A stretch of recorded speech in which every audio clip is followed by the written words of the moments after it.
কবরে যাবেন, কে নিয়ে যাবেন একবার একটু চিন্তা করেন। এই বাড়ির জন্য পাগল হয়েছেন, ঘরের জন্য। এই ঘর এই বাড়ি তো আপনার না, ঠিক কিনা? কারবা বাড়ি, কারবা ঘর, কারবা কি অন্ধকার বড়ই হবে বসতি, অন্ধকার বড়ই হবে বসতি, ঠিক না? এই বাড়ি কার, এই ঘর কার? এটা তো আমার না। আমার ঘর তো অন্ধকার ঘর, কবর। আমার বাড়ি তো জান্নাত। এই জন্য যুবক ভাই, মুসাফির আমরা, আল্লাহ পাক আমাদেরকে পাঠাইছেন মুসাফির বানাইয়া। এই দুনিয়াটা তো মুসাফির খানা, কথা ঠিক না ঠিক? এই দুনিয়া মুসাফির খানা, মুমিন জানো না, কথা ঠিক কিনা? এই দুনিয়া মুসাফির খানা, মুমিন জানো না, কত মানুষ আইল গেল রইল না, কত মানুষ আইল গেল রইল না, ঠিক না? কত মানুষ দুনিয়াতে আসছে রে ভাই, কত মানুষ ওই তো দুনিয়া থেকে চলে গেল। আপনি আমিও এসেছি, থাকতে পারবো না। অন্ধকার ঘর, কবরে যাওয়াই লাগবে। তো কবরে যে যাইবেন, কি নিয়ে যাবেন? আল্লাহ কেন আপনাকে পাঠাইছে? কি করার কথা ছিল, আপনি কি করতেছেন? আপনি কি জানেন?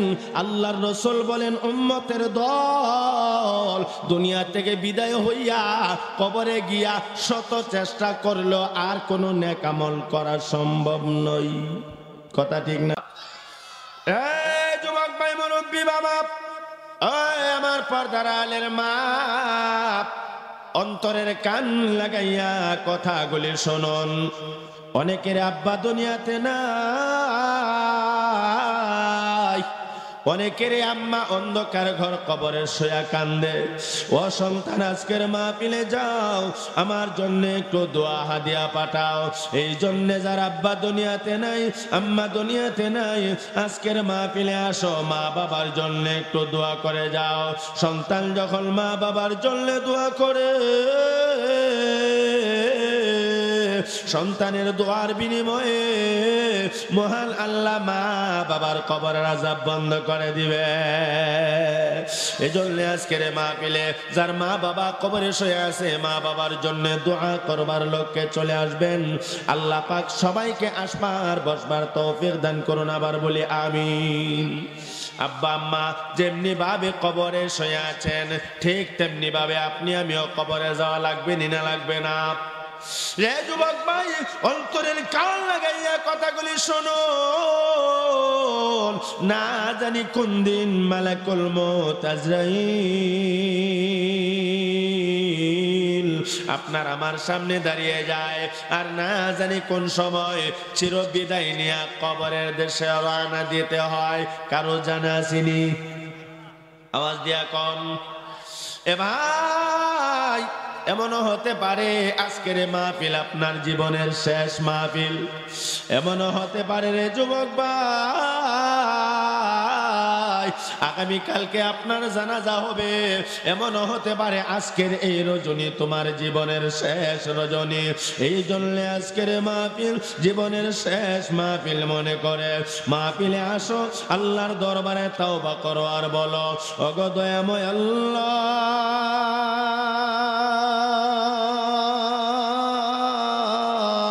আমি পাপ করেছি, নাফরমানি করেছি, অন্যায় করেছি, আর গুনাহ করব না, নাফরমানি করব না। আল্লাহ দয়া করে মেহেরবানি করে তুমি মাফ করে দাও। আপনার আমার আল্লাহ তো এমন এক মালিক, বান্দা মাপটা চাইতে দেরি হয়, আমার আল্লাহ ক্ষমার ঘোষণা দিতে দেরি হয় না। আল্লাহ তো ক্ষমার ঘোষণা দিয়েই রাখছে, আমরা দায়িত্ব খালি মাফ চাওন আর আল্লাহ ক্ষমা করে দিবেন। আল্লাহ ঘোষণা দিয়েছেন, জোরে কোন সুবহানাল্লাহ। قل يا عبادي الذين أسرفوا على أنفسهم لا تقنطوا من رحمة الله إن الله يغفر الذنوب جميعا إنه هو الغفور الرحيم। ও ভাই, লম্বা কথা সংক্ষেপে বলি, আল্লাহ পাক আমাদের নবীজিকে জানায় দিলেন, বন্ধু আপনি বলুন সুবহানাল্লাহ কোন। ইয়া ইবাদিয়াল্লাযীনা আসরাফু আলা আনফুসিহিম লা তাকনাতু মির রাহমাতিল্লাহ। আল্লাহ বলেন, বন্ধুগণ আপনি বলুন, আমার প্রিয় বান্দা বান্দীরা যারা নিজের নফসের উপরে জুলুম করেছে, গুনাহ করেছে, অন্যায় অপরাধ করেছে, তারা যেন আমি আল্লাহর রহমত থেকে নয়রাশ না হয়। কেন না? আল্লাহ বলেন, বান্দা আমি আল্লাহ তোমার জিন্দেগীর সব গুনাহগুলি মাফ করে দেব। ইন্নাল্লাহ ইয়াগফিরুয যুনুবা জামিআ ইন্নাহু হুয়াল গফুরুর রহিম। নিশ্চয় আল্লাহ তাআলা আপনার আমার জিন্দেগীর গুনাহগুলি মাফ করে দিবেন, এই বিশ্বাস আপনার আমার আছে না নাই? আরো জোরে কোন। এজন্য কোন দিন জানি দুনিয়া থেকে বিদায় হয়ে যায় আপনার আমার কারো জানা নাই। এই মাহফিল জীবনের শেষ মাহফিল মনে করে আল্লাহর কাছে তাওবা করব, রাজি আছি না ইনশাআল্লাহ? 2 নাম্বার কর্মসূচি পালন করব, যাদের মা দুনিয়াতে নাই, আব্বা দুনিয়াতে নাই, আজকের মাহফিলের খাতিরে আল্লাহ যেন আব্বা আম্মার কবরের আযাব বন্ধ করে দেয়। সকলে মহব্বতের সাথে বলুন আমিন। আরো জোরে বলুন আমিন। আমি আপনাদের সামনে মহামানবতার মুক্তির সনদ পবিত্র কোরআনুল কারীমের ভেতর থেকে যেই আয়াতে কারিমার শুরু থেকে তেলাওয়াত করেছি, সকলের সুপরিচিত আয়াতে কারিমা, কুল্লু নাফসি যায়িকাতুল মাউত। এই আয়াত জীবনে শুনছেননি? আওয়াজ দিয়া কোন না। এ যুবক ভাই, মুরব্বি বাবা, আমার পর্দার আলেম মা, আল্লাহ পাক রব্বুল আলামিন বলেন, কুল্লু নাফসিন যায়িকাতুল মাউত। প্রত্যেকটা প্রাণী মরণশীল, মৃত্যুর স্বাদ গ্রহণ করতে হবে, মরতে হবে। মরণ এমন এক বিষয়, যেই মরণ থেকে আপনি আমি কেহই রক্ষা পাবো না। আপনি যদি বলেন আমি তো সরসার তলার বড় প্রতাপশালী মানুষ, আমি ক্ষমতাবান মানুষ, ও আমার ভাই, আজরাইল যখন দাঁড়ায় যাবে আর ক্ষমতাগিরি চলবে না। কথা ঠিক না বেঠিক? আমার উস্তাদ আল্লামা মুশাররফ হোসেন হুজুর বসা, এ ভাই সোনারামপুর মাদ্রাসার প্রিন্সিপাল সাহেব এবং ঐতিহ্যবাহী জামিয়া ইউনুসের মুহাদ্দিস হুজুর, আজরাইল যদি এই মুহূর্তে আসে আর হুজুর যদি এ আজরাইল থামো, আমি তো বড় মাদ্রাসার বড় হুজুর, আজরাইল থামবনি। আপনার খতিব সাহেব হুজুর আবরারুল হক সাহেব যদি বলে আমি কোট্টাওয়ারা আল্লামা আবিদুর রহমান শাহ হুজুরের ছেলে, আমার তো বিশাল একটা পাওয়ার আছে, আজরাইল কইব এই পাওয়ার আমার কাছে দাম নাই। কথা ঠিক না বেঠিক? আমি যদি আজরাইলকে বলি, আজরাইল রে আমার একটু সময় দাও, আমি তো সারা দেশে ওয়াজ করি, আজরাইল কইব টাইম নাই। কথা ঠিক না বেঠিক? কারণ আল্লাহর পয়গম্বর যিনি ছিল অর্ধ পৃথিবীর বাদশা, পয়গম্বর সুলাইমান নবী দাঁড়ানো থেকে বসবার টাইম পাই নাই। কথা ঠিক না বেঠিক? এবার এই লম্বা ঘটনা সংক্ষেপ করে বলে দেই শুধু সবকটা আপনাদেরকে বোঝানোর জন্য। কাসাসুল আম্বিয়াতে পড়েছে, আল্লাহর পয়গম্বর সুলাইমান নবী যখন দুনিয়া থেকে বিদায় হয়ে যাবে, আহকামুল হাকিমিন আল্লাহ রাব্বুল আলামিন আজরাইলকে পাঠিয়ে দিল। যারে আজরাইল যা, আমার পয়গম্বর সুলাইমান নবী একটা লাঠির মধ্যে ভর দিয়ে দাঁড়িয়ে আছে। এ আজরাইল দাঁড়ানো অবস্থায় পয়গম্বরের জানটা কান্দান করবা। সুবহানাল্লাহ কোন নাম? আজরাইল আলাইহিস সালাতু ওয়াস সালাম আয়েশা সালাম দিলেন, ওগো আল্লাহর পয়গম্বর, আমি আজরাইল, আল্লাহ পাঠাইছে, আপনার টাইম নাই। সুবহানাল্লাহ কন্যা। আজরাইল আসেনি না নাই? জীবনে দেখছুননি? দেখা যায় না আজরাইল লুকাই রইছে। আজরাইল আছে ভাই রে লুকাইয়া, ঠিক কিনা? আজরাইল আছে ভাই রে লুকাইয়া, কোন দিন জানি কারে নেই গো ধরিয়া, কোন দিন জানি কারে নেই গো ধরিয়া, ঠিক না? আজরাইল কিন্তু লুকায় রইছে রে বাবা, কোন দিন জানি আপনার ঘরের ভিতরে ঢুইকা যা, আর আপনার জালের মধ্যে ধরে থাবা মারবে, আপনার জালটাকে বের করে নিয়ে যাবে। একটা মুহূর্ত সময় দেওয়া হবে না। ও আমার ভাই, আল্লাহর পয়গম্বর সুলাইমান নবীর সামনে কে দাঁড়াইছে? আওয়াজ দিয়া কোন? আজরাইল আলাইহিস সালাতু ওয়াস সালাম দাঁড়াইয়া ডাক দিয়া বলেন, ওগো আল্লাহর পয়গম্বর, আপনার সময় নাই। সুলাইমান নবী বলেন, আমার সময়ের দরকারও নাই, আমি দুনিয়াতে আর থাকতেও চাই না, তবে একটু সময় দাও। এই যে মসজিদ দেখো, হিসাব কিতাব আমার কাছে, হিসাবটা আমি আরেকজনের বুঝাইয়া দেই, একটু সময় দাও। আজরাইল কো জি না। সুবহানাল্লাহ কইতেন না? আল্লাহ পয়গম্বর সুলাইমান নবী ডাক দিয়া বলেন, আজরাইল, এত সময় যদি না দাও তাইলে আমারে দাঁড়ানো থেকে বসার টাইম দাও, আমি বসব আর জানটা বের করে নিয়ে যাইবা। আল্লাহর পাঠানো ফেরেশতা আজরাইল আলাইহিস সালাতু ওয়াস সালাম বলেন, ও আল্লাহর পয়গম্বর, না না না না, সম্ভব হবে না। কেন? কারণ জানেন নে? আকামুল হাকিমিন আল্লাহ রাব্বুল আলামিন আমি আজরাইলকে হুকুম করেছে আপনাকে যেন বসার টাইম না দেওয়া হয়, আপনার জানটা যেন দাঁড়ানো অবস্থায় কান্দান করা হয়। ওগো আল্লাহর পয়গম্বর, আপনাকে আমি সময় দিতে পারলাম না। এই বলে পয়গম্বর সুলাইমান নবীর জানটা কান্দান করে নিয়ে যায়। কি বুঝলেন? অর্ধ পৃথিবীর বাদশা, আবার আল্লাহর পয়গম্বর, যদি দাঁড়ানো থেকে বসার টাইম না দেওয়া হয় আপনি আমারে দিবনি। আওয়াজ দিয়া কোন?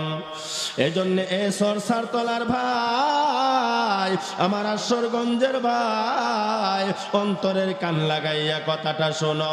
কোন দিন জানে মালাকুল মউত আজরাইল তোমার সামনে দাঁড়ায়া যা, এই খবর কিন্তু তোমার আমার নাই। এই জন্য আজকের মাহফিল জীবনের শেষ মাহফিল মনে করে আল্লাহর দরবারে তাওবা করেন, আল্লাহ গো আর জীবনে গুনাহ করব না, ফরমানি করব না, দয়া করে মেহেরবানি করে মাফ করে দাও। আপনার আমার আল্লাহ তো এমন এক মালিক, আল্লাহর কাছে মাপটা চাইতে দেরি হয়, আমার আল্লাহ ক্ষমা করতে দেরি হয় না। সুবহানাল্লাহ। তো বলছিলাম কথা, এই দুনিয়া চিরদিন থাকার জায়গা না, থাকতে পারবো না, মরা লাগবে না লাগবে না? কুল্লু নাফসিন যায়িকাতুল মাউত। আল্লাহ পাক রব্বুল আলামিন বলেন, প্রত্যেকটা প্রাণী মরণশীল, মৃত্যুর স্বাদ গ্রহণ করাই লাগবে। ও ভাই, শুধু মানুষ কেন, দুনিয়াতে যা আছে সব কিছুই তো শেষ হয়ে যাবে, যাবে না যাবে না? এই দুনিয়াতে যা কিছু আছে সব কিছু ধ্বংস হয়ে যাবে, ধূলিসাৎ হয়ে যাবে, কিছুই থাকবে না। কথা ঠিক না বেঠিক?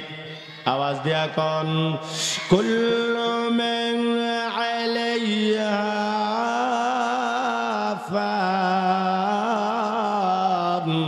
ওয়া ইয়াবকা ওয়াজহু রাব্বিকা যুল জালালি ওয়াল ইকরাম।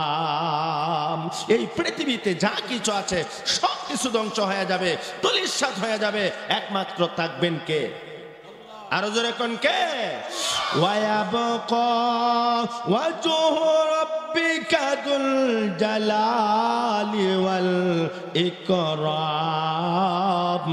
একমাত্র বাকি থাকবেন আমার আল্লাহ। তো বোঝা গেল এই পৃথিবীর কিছুই থাকবে না, আপনি আমিও থাকবো না। এখন আসেন, থাকতে যদি হারিওই না, যাব কোথায়? কোন জায়গায় যাওয়া লাগবো নি না লাগতো না? নাকি সারা জীবন ওই সর সারতলা থাকতে পারবেন? কই যাইবেন? আপনার দাদা যেখানে গেছে, আপনার বাবা যেখানে গেছে, আপনার গোষ্ঠীর মানুষ যেখানে শুইছে, আপনিও যাওয়া লাগবে। লাগবে নি না লাগবে না? এই দুনিয়াটা তো মুসাফির খানা। আল্লাহ পাক আপনি আমাকে মুসাফির বানায়া পাঠাইছে। মুসাফিরের জিন্দেগি লম্বা সময় না। কথা ঠিক না বেটি?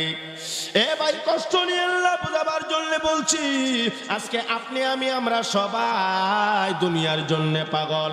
একতলা বানাইছি, কেমনে দুই তালা বানানো যায়? দুই তালা বানাইছি, কেমনে তিন তালা বানানো যায়?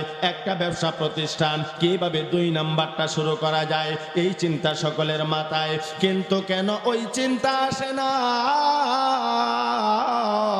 এই ঘর তো আমার না গো, এই বাড়ি তো আমার না। কথা ঠিক না বেটি? যেদিন তোমার চক্ষুটা বন্ধ হয়ে যাবে রে যুবক, সেদিন টের পাইবা, সেদিন বুঝবা, আফসোস করবার বলবা, আরে আমি কি করলাম, কি করলাম? এই বাড়ি তো আমার না গো, এই ঘর তো আমার না। এই ঘর কার? আমার না। এই বাড়ি কার? এটা তো আমার না। কিন্তু আজকে বলি বাড়িটা আমার, ঘরটা আমার। কথা ঠিক না বেটি? কি আজীব ব্যাপার! আমি পাঞ্জাবিটা পরি, এটা আমার। আমার চক্ষুটা যখন বন্ধ হয়ে যাবে, আমার পাঞ্জাবি আমার সাথে দিবনি। গড়িটা খুইলা রাইখা দিব, পাঞ্জাবি রুমাল সব রাইখা দিব। আমারে খালি হাতে জনমের তরে শেষ বিদায় দিয়া অন্ধকার ঘর কবরে শোয়া দিবে। এজন্য যুবক ভাই, মুরব্বি বাবা, তুমি তোমার মনের সাথে পরামর্শ করো। মনটাকে একবার বোঝাইতে পারো না, এরে আমার মন, আজকে যদি চক্ষুটা বন্ধ হয়ে যাগো, আমারে তো চির বিদায় দিয়া কবরে শোয়া দিবে। কথা ঠিক না বেঠিক? আওয়াজ দিয়া কোন, আরো জোরে কোন। এই যে বিল্ডিং বানাইছেন, মরার পর আর ঘরের ভিতরে আপনাকে রাখা হবে নি। জলদি করে ঘর থেকে বের করে দাও। ঘর থেকে বের কইরা চতুর্পাশে কাপড় টানাইয়া আপনাকে জনমের তরে শেষ গোসল দিবনি না দিত না? নাকে কানে তোলা দিয়া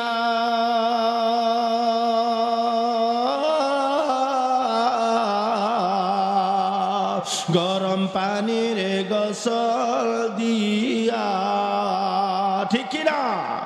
নাকে কানে তোলা দিয়া গরম পানির গোসল দিয়া জনম তরে দিবে বিদায়। শেষবারের লাগিয়া রে মন, জনমের লাগিয়া, ঠিক না? এ আমার ভাই, তোমারে ঘর থেকে বের করে ওই কাপড় চতুর্দিকে টানাইয়া নাকে কানে তোলা ঢোকাইয়া গরম পানি দিয়া জনমের তরে শেষ গোসলটা দিয়া জনমের তরে সাদা কাপড়ের প্যাকেটিং করিয়া 4 জনে কাঁধে উঠাইয়া কবরের দিকে নিয়ে যাবে। তোমাকে জনমের তরে কবরে শোয়া দেবে। কবর কি খবর সালাতে উল্লেখ করা হয়, আমরা আপনি আমাকে যখন কবরে শোয়ানো হবে, মাটি চাপা দেওয়া হবে, তখন আপনি কান্না করে করে সন্তানকে ডেকে ডেকে বলবেন, ও আমার আদরের সন্তান, আমাকে একা একা কবরে রাইখা যায় না, আমি আব্বা একা একা কবরে কেমনে থাকব, যেই কবরের সাথী নাই, যেই কবরে বাতি নাই। আল্লাহর নবী বলেন অন্ধকার ঘর কবর, একাকী থাকার ঘর, কীট পতঙ্গের ঘর, সাপ বেচ্চর ঘর। বেনামাজি নাফরমান যখন কবরে যাবে, গুনাহগার পাপিষ্ঠ যখন কবরে যাবে, এই কবর জাহান্নামের গর্ত হয়ে যাবে। কথা ঠিক কি না? আল কবর রাউযাতুম মিন রিয়াদিল জান্নাহ আও হুফরাতুম মিন হুফারিন নার আও কামা ক্বালান নবী আলাইহিস সালাতু ওয়াস সালাম। আল্লাহর নবী সরকারি দু আলম নবী মুহাম্মদুর রাসূলুল্লাহ সাল্লাল্লাহু আলাইহি ওয়াসাল্লাম বলেন অন্ধকার ঘর কবর কারো কারো জন্য জান্নাতের বাগান, আবার কারো জন্য জাহান্নামের গর্ত হয়ে যাবে। ঠিক কি না? এজন্য ভাই কবরে যাবেন, কি নিয়ে যাবেন একবার একটু চিন্তা করেন। এই বাড়ির জন্য পাগল হয়েছেন, ঘরের জন্য। এই ঘর এই বাড়ি তো আপনার না। ঠিক কি না? কারবা বাড়ি, কারবা ঘর, কারবা কি অন্ধকার কবরই হবে বসতি, অন্ধকার কবরই হবে বসতি। ঠিক না? এই বাড়ি কার, এই ঘর কার? এটা তো আমার না। আমার ঘর তো অন্ধকার ঘর কবর, আমার বাড়ি তো জান্নাত। এই জন্য যুবক ভাই মুসাফির, আমরা আল্লাহ পাক আমাদেরকে পাঠাইছেন মুসাফির বানাইয়া। এই দুনিয়াটা তো মুসাফির খানা। কথা ঠিক না ঠিক? এই দুনিয়া মুসাফির খানা, মুমিন জানো না। কথা ঠিক কি না? এই দুনিয়া মুসাফির খানা, মুমিন জানো না। কত মানুষ আইল গেল রইল না, কত মানুষ আইল গেল রইল না। ঠিক না? কত মানুষ দুনিয়াতে আসছে রে ভাই, কত মানুষ ওই তো দুনিয়া থেকে চলে গেল। আপনি আমিও এসেছি, থাকতে পারবো না। অন্ধকার ঘর কবরে যাওয়াই লাগবে। তো কবরে যে যাইবেন, কি নিয়ে যাবেন? আল্লাহ কেন আপনাকে পাঠাইছে? কি করার কথা ছিল? আপনি কি করতেছেন? আপনি কি জানেন? আল্লাহর রাসূল বলেন উম্মতের দল দুনিয়া থেকে বিদায় হইয়া কবরে গিয়া শত চেষ্টা করলো, আর কোনো নেক আমল করা সম্ভব নয়। কথা ঠিক না বেটি? আনা আবি হুরায়রা রাদিয়াল্লাহু তাআলা আনহু قال قال رسول الله صلى الله عليه وسلم। হযরতে আবু হুরায়রা রাদিয়াল্লাহু তাআলা আনহু থেকে বর্ণিত হাদিস, আল্লাহর রাসূল বলেন ইন্না মিম্মা ইয়ালহাকুল মুমিনা মিন আমালিহি ওয়া হাসানাতিহি বাদা মাউতিহি। মুমিন যখন দুনিয়া থেকে বিদায় হইয়া অন্ধকার ঘর কবরে চলে যায়, সেখানে গিয়া সে আর কোনো নেক আমল করতে পারে না। সমস্ত নেক আমলের রাস্তা বন্ধ। কথা ঠিক না বেঠিক? আজকে সরসার তোলা মাহফিল হচ্ছে, যারা কবরে শুয়ে গেছে এরা ইচ্ছা করলো এই মাহফিলে উপস্থিত হতে পারবেন না। কথা ঠিক না বেটি? তবে তারা কবরে শুয়া শুয়া দোয়ার আবদার জানাইতেছে, সন্তান আমার জন্য দোয়া করো, আমার জন্য দোয়া। সুবহানাল্লাহ কোন। আল্লাহ রাসূল বলেন নেক সন্তান যখন আব্বা আম্মার জন্য দোয়া করে, এই দোয়া আল্লাহ পাক মা বাবার রূহে পৌঁছায় দেয়। ওয়ালাদান সালিহান তারাকা। আল্লাহ রাসূল বলেন নেক সন্তান দুনিয়ার জমিনে রাইখা যাও, নেক সন্তান তোমার জন্য দোয়া করবে, নেক আমল করবে, আল্লাহ পাক এই আমলের একটা অংশ তোমার রূহে পৌঁছায় দিবে। সুবহানাল্লাহ। তো বলছিলাম কথা, আল্লাহ রাসূল সাল্লাল্লাহু আলাইহি ওয়াসাল্লাম বলেন মুমিন তুমি যখন দুনিয়া থেকে বিদায় হইয়া অন্ধকার ঘর কবরে চলে যাইবা, সেখানে গিয়ে আর কোনো আমল করা যাইবনি। আওয়াজ দিয়া কোন ইন্না মিম্মা ইয়ালহাকুল মুমিনা মিন আমালিহি ওয়া হাসানাতিহি বাদা মাউতিহি। আল্লাহ রাসূল বলেন, তুমি যখন দুনিয়া থেকে বিদায় হইয়া কবরে যাইবা, সেখানে গিয়া আর কোনো নেক আমল করতে পারবা না, সমস্ত নেক আমলের রাস্তা বন্ধ। তবে আল্লাহ রাসূল বলেন, এমন কিছু আমল আছে যেটা তুমি দুনিয়াতে করে গেলে কবরে গিয়াও পাইবা। সুবহানাল্লাহ। এ ভাই, কবরে তো যাইবেন, কি নিয়ে যাইবেন? আল্লাহর রাসূল বলেন কবরে যাও, তবে এমন কিছু আমল দুনিয়ার জমিনে কইরা যাও যেই কাজগুলি করে গেলে তোমার কবরে অটোমেটিক সওয়াব যাইতে থাকবে। এক নাম্বার আমলের কথা আল্লাহর রাসূল বলেছেন, ইলমান আল্লামাহু ওয়া নাশারা। সুবহানাল্লাহ বলুন। সরকারে দো আলম নবী মুহাম্মদুর রাসূলুল্লাহ সাল্লাল্লাহু আলাইহি ওয়াসাল্লাম বলেন, উম্মতের দল কবরে যাওয়ার পর নিজে আর কোনো নেক আমল করতে পারবা না, তবে দুনিয়ার জমিনে তুমি যদি ইলমান আল্লামাহু ওয়া নাশারা, কোরআনের প্রচার প্রসার করতে পারো, ইলমের প্রচার প্রসার করে যেতে পারো, তাহলে তুমি কবরে যাওয়ার পর এর সওয়াব পাইবা। যেমন আপনাদের আবরারুল হক সাহেব, ইমাম সাহেব হুজুর, খতিব সাহেব হুজুর, আমার শ্রদ্ধাভাজন উস্তাদ মুকাররম আল্লামা মোশাররফ হোসেন সাহেব আমাদেরকে কোরআন শেখাইছে, নবীর হাদিস শেখাইছে। কথা ঠিক না বেঠিক? ইলমান আল্লামাহু ওয়া নাশারার ব্যাখ্যাতে পড়লাম, হুজুর যেদিন কবরে চলে যাবে, আমার মতন নূরে আলম আশরাফি অভাব নাই, এরা আবার অন্যদেরকে কোরআন শেখাইবে, কোরআন পড়াইবে। এই কোরআনের সওয়াব অটোমেটিক আল্লামা মোশাররফ সাহেব হুজুরের রূহে যাইতে থাকবে। ইলমান আল্লামাহু ওয়া নাশারার ব্যাখ্যাতে পড়লাম, কোরআনের প্রচার প্রসার। এই ইলম দ্বারা কোরআনের ইলমকে বুঝাইছেন। ইলমকে দুই ভাগে বিভক্ত করা হয়েছে, সব বিস্তারিত লম্বা বলার টাইম নাই, এটা আমার বিষয়ও না। একটা হলো জাগতিক ইলম, আর একটা হলো ধর্মীয় ইলম। জাগতিক ইলম কাকে বলে, ধর্মীয় ইলম কাকে বলে? জাগতিক ইলম এবং ধর্মীয় ইলমের মধ্যে পার্থক্য রয়েছে, সে অনেক কথা, সেদিকে যাব না। শুধু বলতে চাই, এই ইলম দ্বারা আল্লাহর নবী কোরআনের ইলমকে বুঝাইছে। উম্মত, তুমি নিজে কোরআনের ইলম শেখো, অপরকে কোরআনের ইলম শেখাও, কোরআনের প্রচার প্রসার করো। কবরে যাইবা, তোমার কবরে এর সওয়াব অটোমেটিক যাইতে থাকবে। কতদিন যাবে মোশাররফ সাহেব হুজুরের কবর? বলে কিয়ামত পর্যন্ত। জোরে কোন সুবহানাল্লাহ।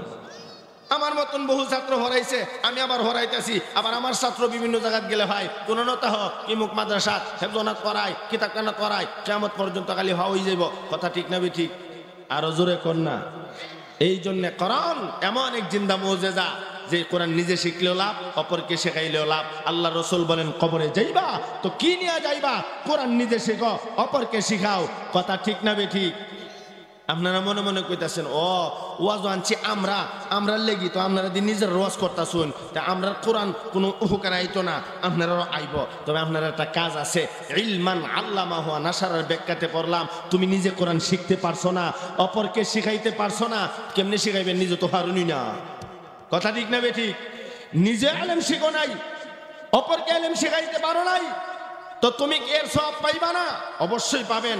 আপনাদের ছাত্রল আমার সোনারামপুর মাদ্রাসা আসেনি, আশুগঞ্জ মাদ্রাসা, ব্রাহ্মণবাড়িয়া, অভাব নাই মাদ্রাসা, হক কওমি মাদ্রাসা, হক আলিয়া মাদ্রাসা, কোনো দ্বিধাদ্বন্দ্ব নাই। যেখানে আল্লাহর কোরআন শিক্ষা দেওয়া হয়, এই মাদ্রাসা আপনি প্রতিষ্ঠিত করেছেন, মাদ্রাসায় দান খয়রাত করেছেন, এই মাদ্রাসাকে সহযোগিতা করেছেন, গোয়াকে আপনি যেন কোরআনের সহযোগিতা করেছেন। ইলমান আল্লামাহু ওয়া নাশারার ব্যাখ্যাতে পড়লাম, আপনি নিজে কোরআন শিখেন নাই, সন্তানকে কোরআন শিখান নাই, কিন্তু যেই প্রতিষ্ঠানে কোরআন শিক্ষা দেওয়া হয়, এই কোরআনের শিক্ষা প্রতিষ্ঠানে সহযোগিতা করেছেন, কোরআনের শিক্ষা প্রতিষ্ঠান মাদ্রাসা প্রতিষ্ঠিত করেছেন। আপনি যখন কবরে যাবেন, এই মাদ্রাসায় ছোট ছোট বাচ্চারা কোরআন পড়বে, আর আপনার কবরে সওয়াব যাইতে থাকবে। তাহলে এই সওয়াব আমরা করব, রাজি আছি না ইনশাআল্লাহ? কবরে যাব, কোনো ভালো আমল তো করতে পারলাম না, এটা মাদ্রাসা প্রতিষ্ঠিত করে যাই। আশপাশে বহু মাদ্রাসা আছে, জানে মালে মাদ্রাসার সাথে একটা সুসম্পর্ক কায়েম করি, করলে লাভ আসিনি না নাই? খবর কে হায় রেসালাতে পড়লাম, আপনি অন্ধকার কবরে যখন শুয়ে যাবেন, কবরে গিয়ে দেখবেন আপনার মাথা বরাবর সবুজ রঙের পাখি বেশে বসা। জোরে কোন সুবহানাল্লাহ। আপনি বলবেন তুমি কে? সবুজ রঙের পাখি বেশে ডাক দিয়া বলবেন আমি আল্লাহর কোরআন। সুবহানাল্লাহ কোন। তা আমি তো জীবনে মাদ্রাসা পড়ছি না, কোরআন শরীফও পড়ছি না, যে তুমি কোরআন আমার কবরে কেন? আমি তোমার সাহায্যকারী, তোমার বন্ধু। সুবহানাল্লাহ কোন না। আমার বন্ধু অত বিপদের সময় বলো হ কেমনে বন্ধু তুমি জানো নি? কেমনে? সরসারতলা মাদ্রাসা আছে না, আশুগঞ্জ মাদ্রাসা আছে, তুমি জানে মালে মাদ্রাসার দান খয়রাত করছো, জানে মালে মাদ্রাসার সাথে থাকছো, মাদ্রাসা কিভাবে ছোট ছোট বাচ্চারা কোরআন শিখতে পারবে প্রচেষ্টা করেছো, ছোট ছোট বাচ্চারা কোরআন পড়তেছে, এই জন্য আল্লাহ খুশি হইয়া আমি কোরআনকে তোমার কবরে ফাটাই দিছি। আর জোরে কন্যা সুবহানাল্লাহ। আল্লাহর বান্দা আমি তোমার কেমন বন্ধু তুমি জানো নি? আমি আল্লাহর কাছ থেকে পারমিশন নিয়ে এসেছি, যতক্ষণ পর্যন্ত তোমাকে আমি কোরআন আল্লাহর জান্নাত পর্যন্ত না পৌঁছাইতে পারবো ততক্ষণ পর্যন্ত আমি তোমার কাছ থেকে যাব না। এজন্য আলেম হইতে পারছেন না, কোরআন নিজে শিখতে পারছেন না, সন্তানরা শিখাইতে পারছেন না, টেনশনের কারণ নাই। যেখানে কোরআন শিক্ষা দেওয়া হয় এই মাদ্রাসাগুলির ধরেন, এই মাদ্রাসাগুলির সাথে সুসম্পর্ক কায়েম করেন, কোরআনের সাথে সম্পর্ক হবে। এই কোরআন হাসরের মাঠে আপনাকে সুপারিশ করে করে আল্লাহর তৈরি জান্নাতে নিয়ে যাবে। এই জন্য আল্লাহ তৌফিক দান করেন কোন আমিন। ইন্না মিম্মা ইয়ালহাকুল মুমিনা মিন আমালিহি ওয়া হাসানাতিহি বাদা মাউতিহি। আল্লাহর রাসূল বলেন মুমিন কবরে যখন চলে যাইবা তুমি আর কোনো নেক আমল করতে পারবা না, নেক আমলের সমস্ত রাস্তা বন্ধ।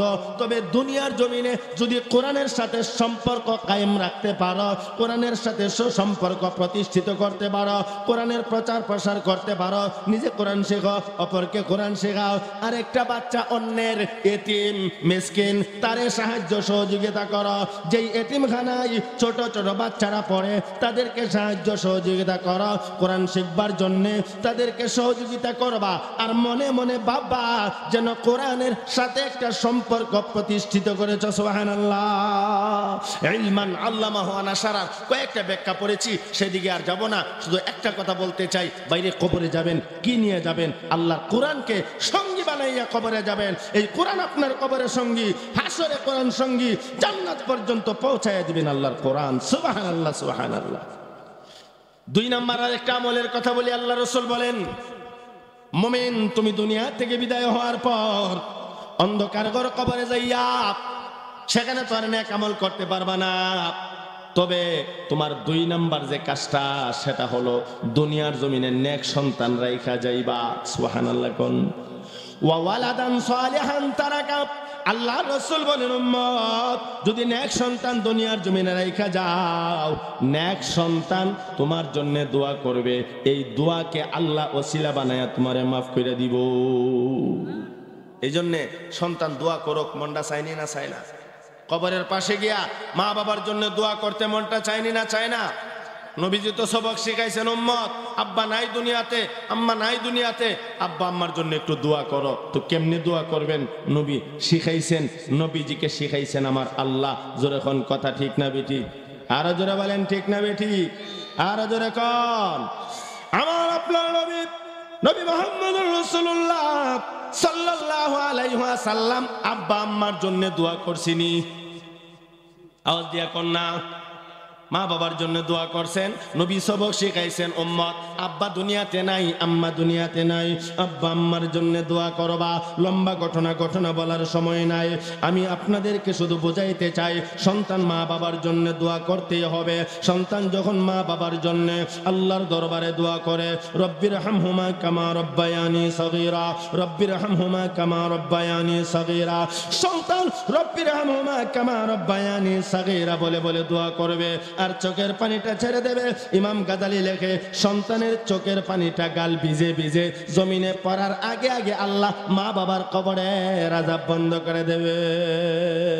এজন্য শুক্রবার ফজরের নামাজ পড়া আব্বা আম্মার কবরের পাশে যান, সূরা ফাতিহা পড়েন, সূরা ইখলাস 3 বার পড়েন, নবীজির উপরে দরুদ শরীফ পড়েন, ইস্তেগফার পাঠ করেন, আল্লাহর কাছে দোয়া করেন আল্লাহ আমার মা বাবারে মাফ করে দাও।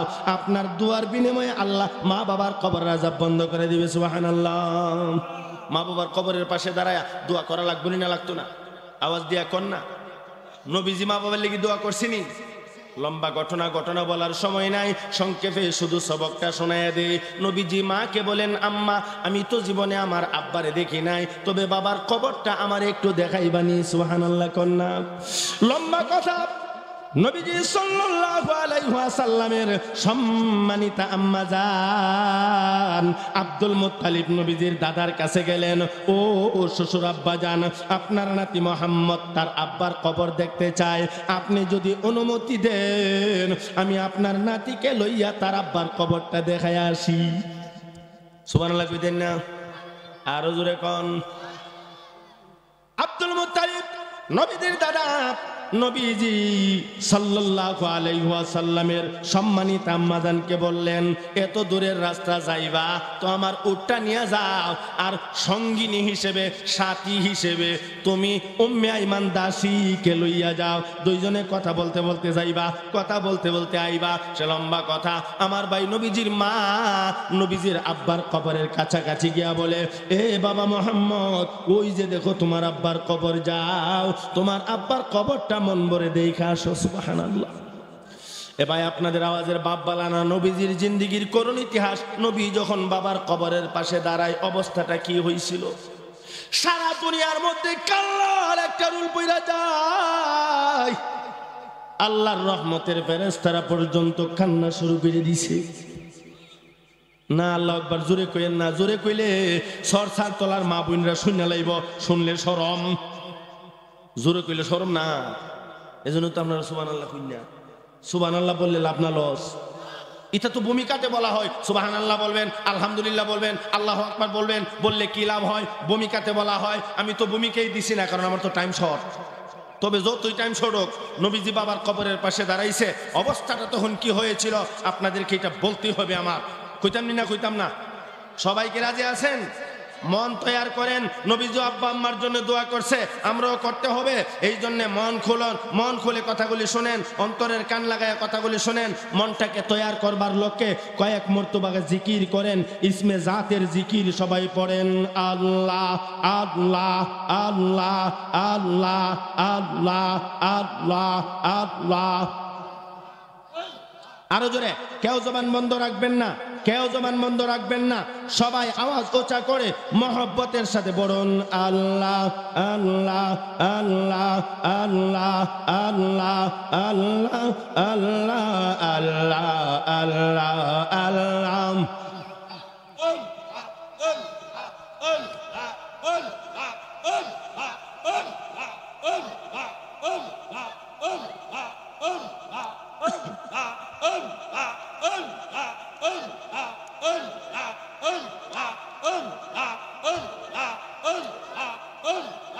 Allah Allah Allah Allah Allah Allah Allah Allah Allah Allah Allah Allah Allah Allah Allah Allah Rahman রাহিম নাম তোমার আল্লাহ আল্লাহ আল্লাহ গফুর রাহিম নাম তোমার আল্লাহ আল্লাহ আল্লাহ আল্লাহ আল্লাহ আল্লাহ আল্লাহ আল্লাহ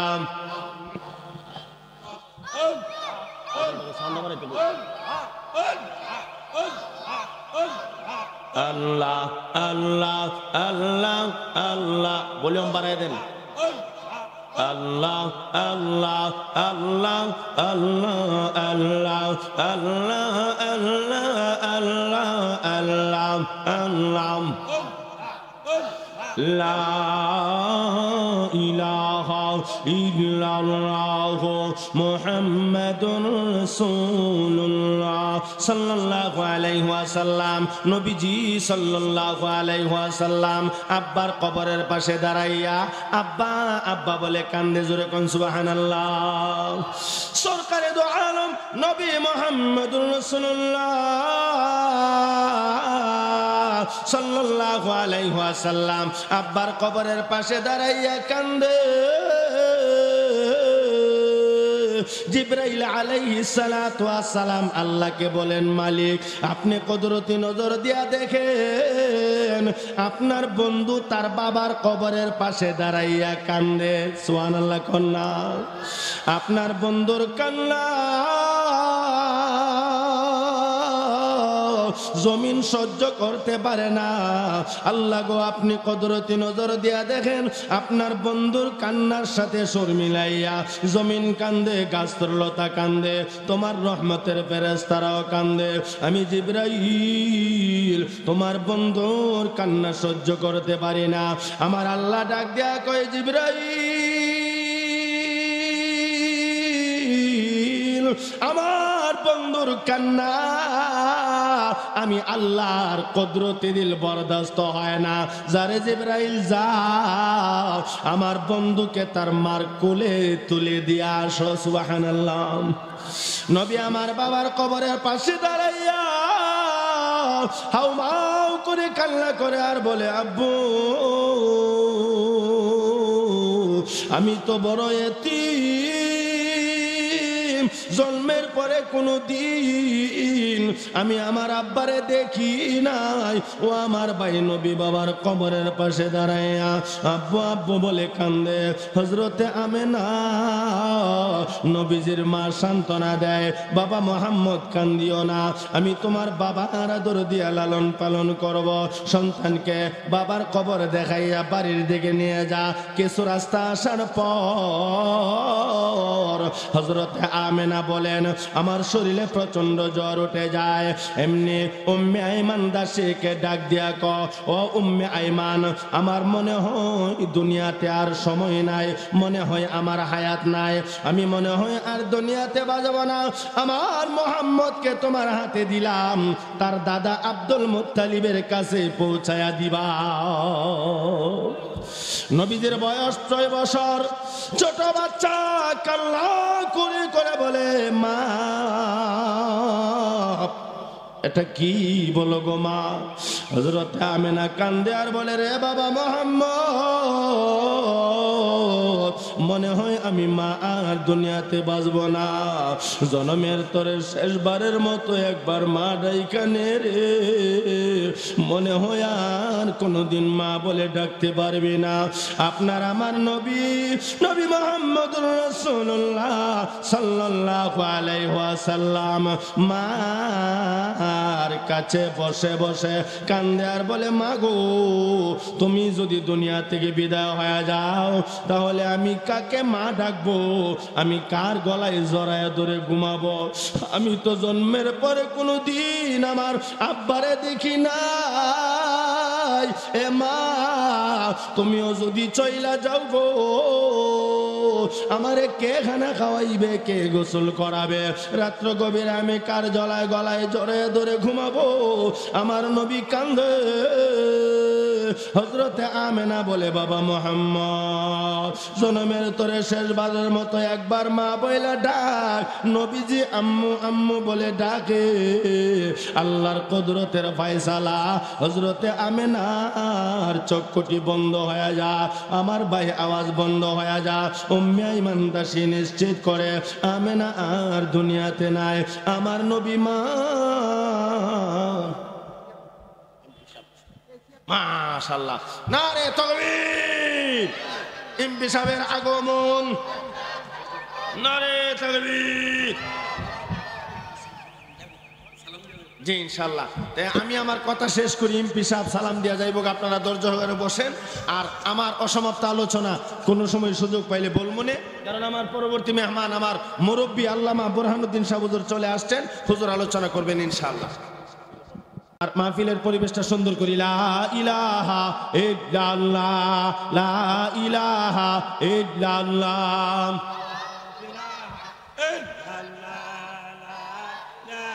বড় মোবাইল বড় না, ইল্লাল্লাহ জোড়ে লা ইলাহা ইল্লাল্লাহ, লা ইলাহা ইল্লাল্লাহ, লা ইলাহা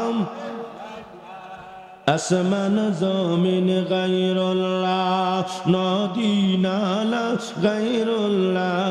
আসমান জমিন গায়রুল্লাহ, নদী নালা গায়রুল্লাহ। পাহাড় পর্বত গায়রুল্লাহ, আমার মাবুদ শুধু এক আল্লাহ। লা ইলাহা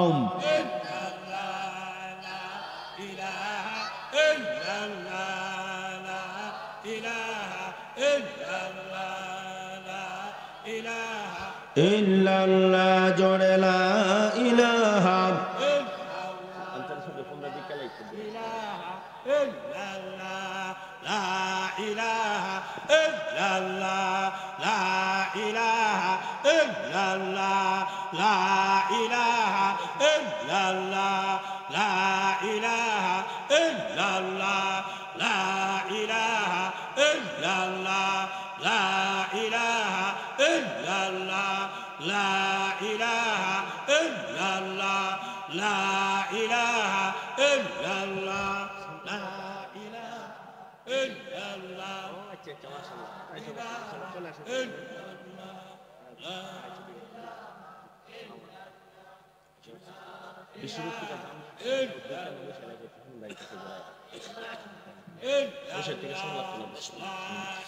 লা ইলাহা ইল্লাল্লাহ মুহাম্মাদুর রাসূলুল্লাহ সাল্লাল্লাহু আলাইহি সাল্লাম। আমাদের প্রধান বক্তা আল্লামা নাসিরউদ্দিন আনসারী সাহেব হুজুর চলে আসছেন, একটা নারে তাকবীর দিতে পারি না? আপনারা জিকির লাগাইয়া আমি এখন হুজুরের ফোন দিছি, হুজুরের আগমনে আমরা একটা নারে লাগাই দেই, নারে তাকবীর, নারে তাকবীর। আল্লামা মুফতি নাসিরউদ্দিন আনসারী সাহেব হুজুরের আগমন, নারে তাকবীর। আলহামদুলিল্লাহ, হুজুর চলে আসছেন মানে মাইকের আওয়াজ শুনতেছেন, কাছাকাছি চলে আসছে আমার বলছে। এই জন্য আমার পরে যেহেতু হুজুর আছে, হুজুর আমি বেয়াদবি নেই না, আমি ছাইরে দিই মাইকটা, হুজুরে কিছু কথা কয়া ভালাক, কারণ তাই না এটা টেজ উঠতে যাবো গা, ঠিক আছে না? হুজুর টেজ আয় করুন, আল্লাহ বাঁচাইলে নবীজির জিন্দিগি কোনো সময় আসলে আপনাদেরকে শোনাবো ইনশাআল্লাহ। আর সব আজ এবছর করে নিলে পরের বছর মসজিদ কমিটির দাওয়াত দিত না, ঠিক নি? এই জন্য কিছু রেখে গেলাম, আল্লাহ বাঁচাইলে কোনো সময় হয়তো কথা হবে। এই মুহূর্তে আপনাদের সামনে